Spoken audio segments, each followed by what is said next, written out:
নমস্কাৰ ছাত্ৰ ছাত্ৰীসকল, মই Surajit Bora, ICT instructor, Bezbaruah higher secondary school, Sivasagar. আজি এক নতুন বিষয়বস্তুৰ সৈতে পুনৰ তোমালোকৰ মাজলৈ আহিছোঁ।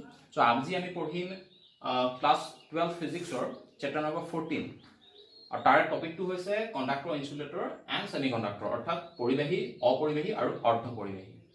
তো প্ৰথম কথা হ'ল কণ্ডাক্টৰনো কি, অৰ্থাৎ পৰিবাহীনো কি?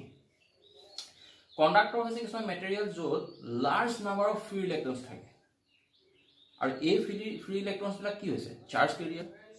ফৰ এক্সাম্পল তোমালোকে ল'ব পাৰা কপাৰ। কপাৰটো এটা ভাল পৰিবাহী হয়, ঠিক আছে।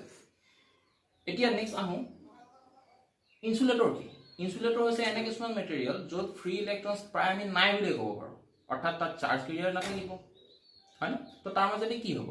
বিদ্যুৎ প্ৰবাহ নহ'ব, কাৰেণ্ট ফ্ল' নহ'ব। তাৰপিছত আহিলে অৰ্ধ পৰিবাহী, অৰ্থাৎ ছেমি কণ্ডাক্টৰ। ছেমি কণ্ডাক্টৰনো কি? ছেমি কণ্ডাক্টৰ হৈছে এনে কিছুমান মেটেৰিয়েল য'ত ফ্ৰী ইলেক্ট্ৰনছ থাকে, কিন্তু কণ্ডাক্টৰতকৈ কম পৰিমাণৰ ফ্ৰী ইলেক্ট্ৰনছ থাকে, কিন্তু ইনচুলেটৰতকৈ বেছি পৰিমাণৰ ফ্ৰী ইলেক্ট্ৰনছ থাকে। আজি আমাৰ এই চেপ্টাৰটোৰ মেইন মুখ্য বিষয়বস্তু হৈছে এই ছেমি কণ্ডাক্টৰ, অৰ্থাৎ অৰ্ধ পৰিবাহী। ইয়াৰ ওপৰতে বেছ কৰি গোটেই চেপ্টাৰটো আহি পৰিছে আমাৰ মাজত। এতিয়া ছেমি কণ্ডাক্টৰৰ বিষয়ে আৰু যদি ডিটেইলছত যাওঁ, ছেমি কণ্ডাক্টৰ টু টাইপছৰ থাকে, দুটা ধৰণৰ থাকে। এটাটো হৈছে ইন্ট্ৰিনচিক ছেমি কণ্ডাক্টৰ, অৰ্থাৎ পিয়ৰ ছেমি কণ্ডাক্টৰ। এটা হৈছে এক্সট্ৰিনচিক ছেমি কণ্ডাক্টৰ, অৰ্থাৎ ইমপিয়ৰ ছেমি কণ্ডাক্টৰ বুলি ক'ব পাৰোঁ। এতিয়া ইন্ট্ৰিনচিক ছেমি কণ্ডাক্টৰবিলাক এনেকুৱা কিছুমান এটমেৰে গঠিত যাৰ ভেলেন্সি 4, অৰ্থাৎ টেট্ৰাভেলেন্ট। ফৰ এক্সাম্পল আমি ল'ব পাৰোঁ চিলিকন আৰু জাৰ্মেনিয়াম। তো ইহঁতৰ কি হয়? ভেলেন্সি 4, তাৰমানে আটমৰ শেলত 4টা ইলেক্ট্ৰন থাকে, আৰু এই 4টা ইলেক্ট্ৰনে আন সিলিকন এটাৰ 4টা ইলেক্ট্ৰনৰ লগত কোভেলেন্ট বন্ড ফৰ্ম কৰি আটমৰ শেলত 8টা ইলেক্ট্ৰন পাই যাব, ঠিক আছে। আৰু এইফালে আহিলে এক্সট্ৰিনচিক ছেমিকণ্ডাক্টৰ, অৰ্থাৎ ইমপিয়ৰ ছেমিকণ্ডাক্টৰ। এই ইন্ট্ৰিনচিকটোকে আমি কি কৰোঁ? এক্সট্ৰিনচিক বনাব পাৰোঁ। কেনেকৈ? তাত আমি ট্ৰাইভেলেন্ট ইম্পিউৰিটি বা পেণ্টাভেলেন্ট ইম্পিউৰিটি যদি আমি এড কৰোঁ, তেতিয়া আমি কি হ'ব? এক্সট্ৰিনচিক ছেমিকণ্ডাক্টৰ পাই যাম।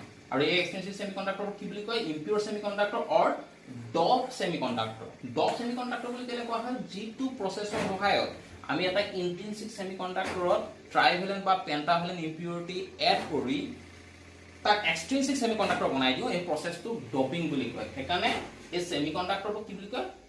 ডপ ছেমিকণ্ডাক্টৰ। ডপিং প্ৰচেছটোৰ পৰা ডপ ৱৰ্ড হৈ আহিছে, ঠিক আছে। এতিয়া এই এক্সট্ৰিনচিক ছেমিকণ্ডাক্টৰৰ দুটা টাইপ থাকে, এটা হৈছে এন টাইপ আৰু এটা হৈছে পি টাইপ। এন টাইপ কাক কয়? যেতিয়া আমি ডপিংটো পেণ্টাভেলেন্ট ইম্পিউৰিটিৰ সৈতে কৰোঁ, তেতিয়া তাক কি বুলি ক'ব? N type semiconductor. অৰ্থাৎ যেনিবা চিলিকন এটা ইন্ট্ৰিনচিক ছেমিকণ্ডাক্টৰ, তাত আমি পেণ্টাভেলেন্ট ইম্পিউৰিটি দি দিলোঁ, যেনে আৰ্ছেনিক বা ফছফৰাছ, তেতিয়া কি হ'ব? তাক এন টাইপ ছেমিকণ্ডাক্টৰ পাই যাম। আৰু আনফালে আমি চাওঁ পি টাইপ। পি টাইপটো কি কয়? ট্ৰাইভেলেন্ট ইম্পিউৰিটিৰ সৈতে ডপ কৰা হয়। যেনেকৈ চিলিকনৰ লগত যদি আমি এলুমিনিয়াম বা বৰণ যদি দি দিওঁ, তেতিয়া কি হৈ যাব? এটা পি টাইপ ছেমিকণ্ডাক্টৰ আমি পাই যাম।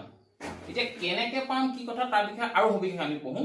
এইটো এটা চিলিকন ছেমিকণ্ডাক্টৰ হয়, ইন্ট্ৰিনচিক ছেমিকণ্ডাক্টৰ, অৰ্থাৎ পিয়ৰ ছেমিকণ্ডাক্টৰ। তাত কি হ'ল? আমি চিলিকন এক্সাম্পল হিচাপে ল'ব পাৰোঁ, আৰু বেলেগো তোমালোকে ল'ব পাৰা। মই সুবিধাৰ্থে চিলিকনটো দেখুৱাইছোঁ, যিহেতু মষ্ট ৱাইডলি ইউজ হয়। ইয়াৰ চিলিকনটো কি হৈছে? ইয়াৰ আউটাৰমোষ্ট শেলত 4টা ইলেক্ট্ৰন আছে, হয়নে? তো এই চিলিকনটোৱে কি কৰিছে? ছাইডৰ যিটো চিলিকন আছে, তাৰ ছাইডৰ চিলিকনটো আউটাৰমোষ্ট শেলত 4টা ইলেক্ট্ৰন আছে, হয়নে? তো এই চিলিকনটো, এই ইলেক্ট্ৰনটো কি কৰিছে?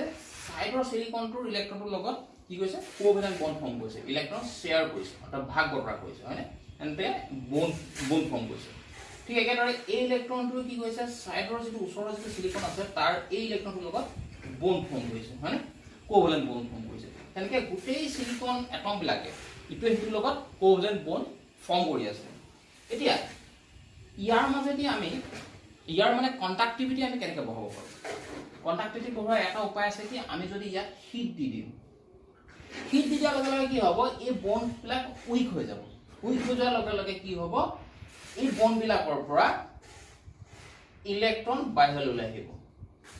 এই ইলেক্ট্ৰন বাহিৰলৈ ওলাই আহিলে, এই যে ইলেক্ট্ৰনটো বাহিৰলৈ ওলাই আহিলে, ইয়াক ক'ব ফ্ৰী ইলেক্ট্ৰনছ, ঠিক আছে।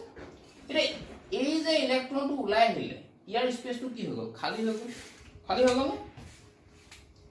এইটো যেনিবা খালী হৈ গ'ল। তে এই যে খালি স্পেসটো হৈ গল ইয়াক কোৱা হ'ব হোলস কি বুলি ক'ব হোলস ইলেক্ট্ৰন হোল আৰু এইটো ইয়াক কি বুলি কোৱা হ'ব বাহিৰলৈ যে ওলাই আহিলে ইয়াক আমি কম ফ্ৰী ইলেক্ট্ৰন ঠিক আছে এটা হোলস আৰু ফ্ৰী ইলেক্ট্ৰনছ দুইটা হৈছে চাৰ্জ কেৰিয়াৰ হোলেটো চাৰ্জ কেৰি কৰে এটো আমি সৰি ইলেক্ট্ৰনেটো চাৰ্জ কেৰি কৰে তোমাকে এটো ক্লাস 10 তে পাইছা হোলেনো কেনেকৈ এটা চাৰ্জ কেৰি কৰে তাক আমি আকৌ ফাৰ্দাৰ পঢ়িম ঠিক আছে এটো এটা এন টাইপ সেমিকন্ডাক্টৰ ইয়াত আমি ডপ কৰিছো কি হয় হেতে ফসফৰাছৰ হেতে হয় তো ফসফৰাছৰ আটমৰ সেলত কেটা থাকে পাঁচটা ইলেক্ট্ৰন থাকে পেন্টাভেলেন নিউক্লিয়ড হয় তো ইয়াৰ তোমাকে মন কৰিবা ইয়াত সব সিলিকন এটম তাৰ মাজতে এটমৰ ফসফৰাছ দেখ পাইছো ৰেড কালাৰ তো এই ফসফৰাছৰ আটমৰ সেলত কেটা ইলেক্ট্ৰন আছে পাঁচটা আছে এটা দুটা তিনটা চাৰিটা পাঁচটা তো এই পাঁচটা ইলেক্ট্ৰনৰ চাৰিটা ইলেক্ট্ৰনে সিলিকনৰ ইলেক্ট্ৰন বিলাকৰ লগত বন্ড ফৰ্ম কৰিছে ই ইয়ালত বন্ড ফৰ্ম কৰিছে ই ইয়ালত বন্ড ফৰ্ম কৰিছে ই ইয়ালত কৰিছে আৰু ই ইয়ালত কৰিছে ঠিক আছে এই পাঁচ নম্বৰ ইলেক্ট্ৰনটো এনে আছে ই ফ্ৰী হৈ আছে ই বন্ড ফৰ্ম কৰিব পৰা নাই হ্যাঁ তো ইয়াক কোৱা হ'ব ফ্ৰী ইলেক্ট্ৰন ই চাৰ্জ কেৰি কৰিব ঠিক আছে এটো হৈছে ফ্ৰী ইলেক্ট্ৰন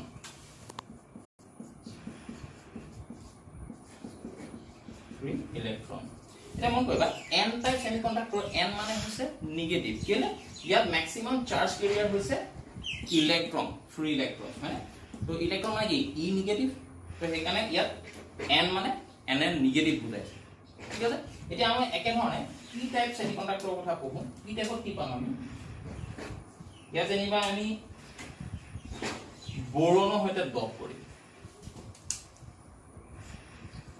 তো বোৰনৰ সৈতে ডপ কৰিছো ইয়াত কি হ'ব বোৰনৰ আটমৰ সেলত কেটা ইলেক্ট্ৰন থাকিব তিনটা ইলেক্ট্ৰন থাকিব হয় না তিনটা ইলেক্ট্ৰন থাকিব আৰু এটা ইলেক্ট্ৰনৰ জায়গা খালি হৈ থাকিব হয় তে ইয়াত চোৱা বোৰনৰ তিনটা ইলেক্ট্ৰন আছে এটা দুটা তিনটা এই তিনটা ইলেক্ট্ৰনে সিলিকনৰ লগত বন্ড ফৰ্ম কৰিব ই ইয়ালত ফৰ্ম কৰিছে ই ইয়ালত কৰিব ই ইয়ালত কৰিব হয় কিন্তু এইটো স্পেস খালি হৈ আছে ইয়াত ইলেক্ট্ৰন নাই তাৰমানে ইয়াত কি আছে হোল আছে ইলেক্ট্ৰন হোলস হোল এটা এই হোলেনো চাৰ্জ কেনেকৈ কেৰি কৰিব এই হোলটো জায়গাত কি হ'ব ওচৰৰ এটা সিলিকনৰ পৰা ইলেক্ট্ৰন আহি ঘুমাই যাব তো ওচৰৰ ইলেক্ট্ৰনৰ পৰা যে ওচৰৰ সিলিকনটোৰ পৰা যে ইলেক্ট্ৰন আহি ঘুমাব তাৰ জায়গাটো কি হ'ব খালি হৈ যাব তাৰমানে হোলটো ইয়াত আহিব তো এই হোলটোত আকৌ কি হ'ব ওচৰৰ বেলেগ এটা সিলিকনৰ পৰা ইলেক্ট্ৰন আহি ঘুমাৰ লগে লগে ওচৰৰ যিটো ইলেক্ট্ৰনৰ জায়গা আছে তাত খালি হৈ যাব তো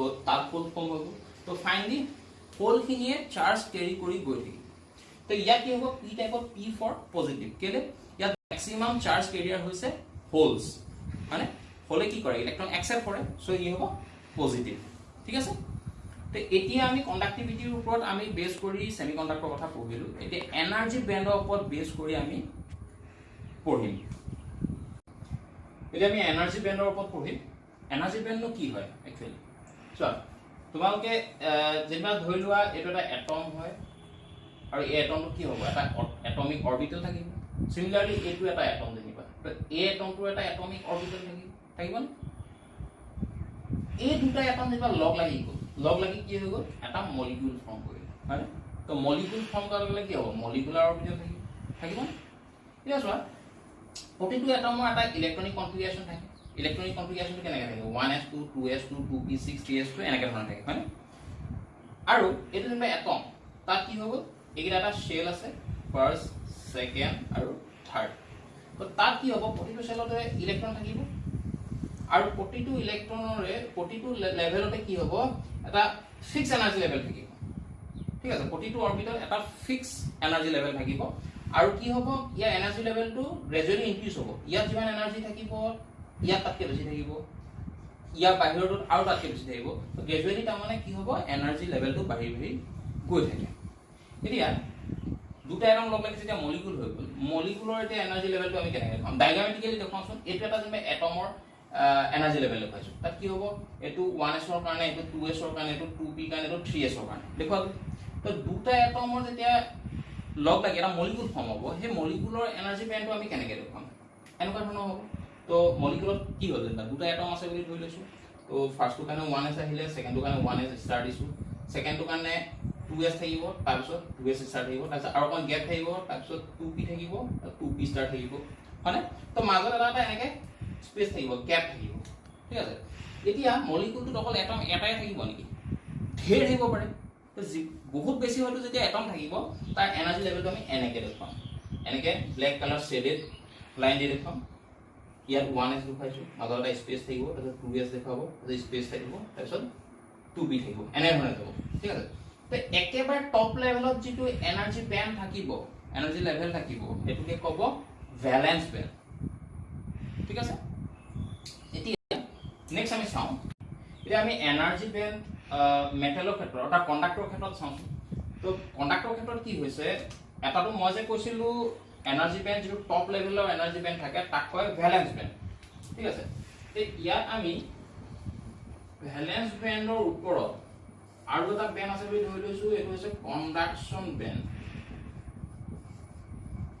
ঠিক আছে এতিয়া কণ্ডাক্টৰত কি হয় ইলেক্ট্ৰনছ আছে ফ্ৰী ইলেক্ট্ৰনছ আছে আৰু এই ইলেক্ট্ৰনছখিনি যেতিয়া ভ্যালেন্স বেণ্ডৰ পৰা কণ্ডাকশ্যন বেণ্ড পায়গৈ তেতিয়াই তাৰ মাজেদি কাৰেণ্ট ফ্ল' হৈছে বুলি আমি ক'ব পাৰোঁ ঠিক আছে আৰু এই ভ্যালেন্স বেণ্ড আৰু কণ্ডাকশ্যন বেণ্ডৰ মাজত এটা গেপ আছে এই গেপটো একেবাৰে সৰু হয় তো এই গেপটোক কয় ফৰবিডেন গেপটো কি হৈছে কণ্ডাক্টৰ ছেমি কণ্ডাক্টৰ আৰু ইনচুলেটৰৰ ভিতৰত কণ্ডাক্টৰৰ ক্ষেত্ৰত ফৰবিডেন গেপটো একেবাৰে কম হয় ঠিক আছে এতিয়া কণ্ডাক্টৰৰ ক্ষেত্ৰত আমি তাত যদি আমি কণ্ডাক্টিভিটি বঢ়াবলৈ যাওঁ তাত কিন্তু আমি হিট দি দিলে নহ'ব কেলৈ নহ'ব যেতিয়া কণ্ডাক্টিভিটি বাঢ়িব তাৰ ইলেক্ট্ৰনবিলাক কি হ'ব নিৰ্দিষ্ট এটা দিশত ফ্ল' হ'ব এটা পাৰ্টিকুলাৰ ডাইৰেকশ্যনত ফ্ল' হ'ব যেতিয়া আমাৰ হিট দি দিম তো ফ্ৰী ইলেক্ট্ৰনবিলাক কি হ'ব ৰেণ্ডম ডাইৰেকশ্যনত ফ্ল' হ'বলৈ ধৰিব যেতিয়া ৰেণ্ডম ডাইৰেকশ্যনত ফ্ল' হ'ব